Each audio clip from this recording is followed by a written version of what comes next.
Hi, boys and girls, it's Mrs. Beal. I'm going to read a story to you today that you will be listening to when you get to lesson 2.5. So, when you're in module 2 on lesson 2.5, you will need to listen to my story and then draw the setting of the story.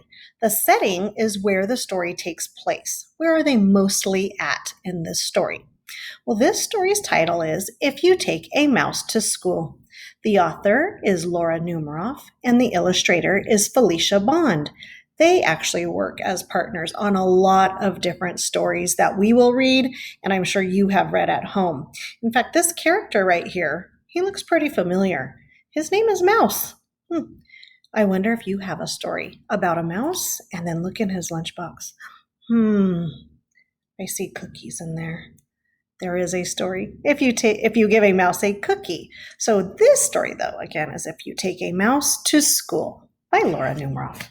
Here is one of our title pages. I see a cute little illustration about mouse and the small title, but this is the main title page, If You Take a Mouse to School. Again, I see Mouse. He's looking pretty tired here in the morning. That might be how you look when you first wake up and you have to get ready for our Zoom school lessons. And then, oops, I see his friend here, and his friend has cookie jammies. I wonder why. I have to think about that one. All right, here we go.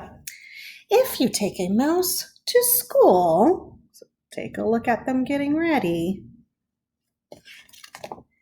he'll ask you for your lunchbox. When you give him your lunchbox, he'll want a sandwich. That might be something you'll need to do when you go to school in first grade, is take your lunch to school.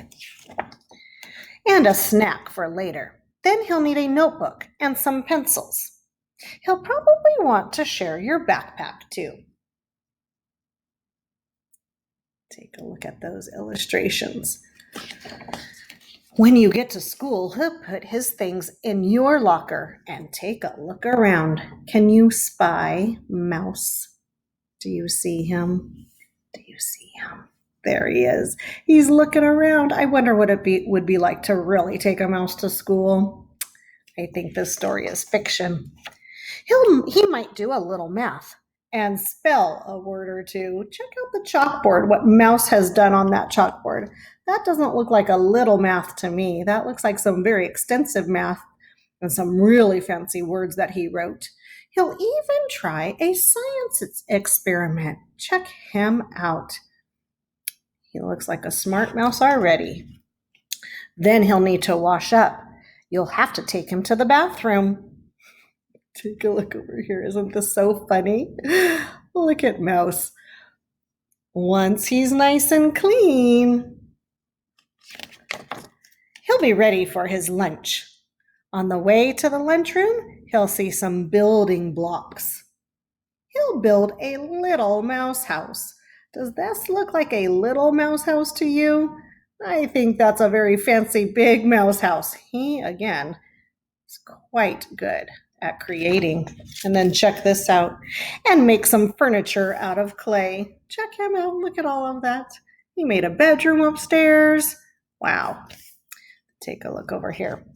Then he'll need some books for his bookshelf.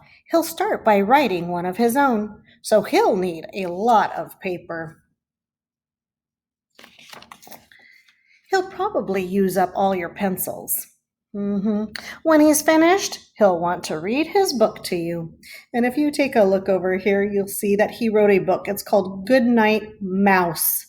If you have read a book with your parents that might be Goodnight Moon, that's what Mouse was trying to copy. Isn't he so silly? He's been very busy at school this day.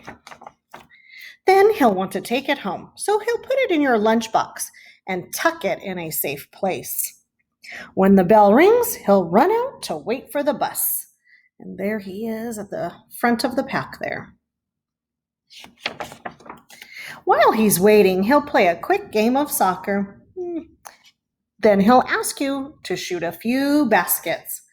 Mouse gets very distracted. He starts one thing and then he just wants to go on to new things. And do a little skateboarding. Check him out. When he stops to catch his breath, he'll want to eat his snack. So he'll ask you for your lunchbox. Where is that thing? Do you recall where Mouse put the lunchbox? And chances are, look at him down here crying, oh no, I lost my lunchbox. If he asks you for your lunchbox, oh, did you remember? You'll have to take him back to school. There he is. He found it. We call this type of story a circle story. It means it started where we took Mouse to school, and then he did so many things at school, and he got very distracted, and he wanted to do more and more things, and it ended with taking a mouse back to school again. I hope you enjoyed this story. If you take a mouse to school, remember you're going to draw the setting when it tells you to do so in lesson 2.5. See you soon.